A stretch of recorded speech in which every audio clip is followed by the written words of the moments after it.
Nous sommes le 16 octobre 1968 au stade universitaire et olympique de Mexico. Et là va s'ouvrir en moins d'une minute, tout juste le temps d'un tour de piste, une des plus belles consécrations olympiques tricolores. C'est le moment de la finale du 400 mètres. 8 jeunes femmes se présentent sur la ligne de départ. Toutes ont des chances différentes de remporter le sacre, mais surtout une, la Britannique Liliane Borde, ultra favorite.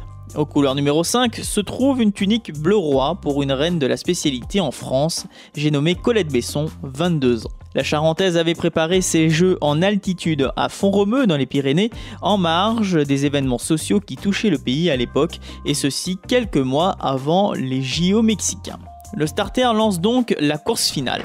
Comme prévu, la blonde Liliane à la corde prend de l'avance et ne cesse de l'accentuer au fil des décamètres. Les autres finalistes, elles, ne semblent courir qu'après les places de Dauphine.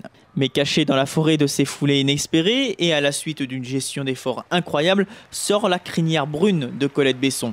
5e à l'entame de la dernière ligne droite, la future petite fiancée de France, comme elle fut nommée, grappille l'écart qui la sépare de sa rivale. 10 mètres, 5 mètres, 3 mètres, elle est devant, elle a gagné, devenant ainsi la première coureuse et la deuxième championne olympique française en athlétisme, 20 ans après la lanceuse de poids et de disque Micheline Ostermeyer.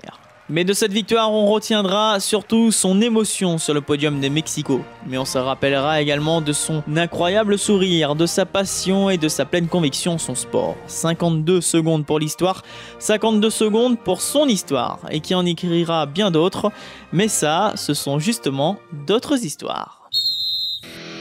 Je vais vivre avec dignité, je me bats pour celle des autres, rien ne sert de courir, si ce n'est ensemble et autrement. C'est signé Colette Besson. Et fort justement, courons ensemble sur le fil de l'histoire et retrouvons-nous pour un nouveau récit sportif historique sur mémoiresport.com. À très vite.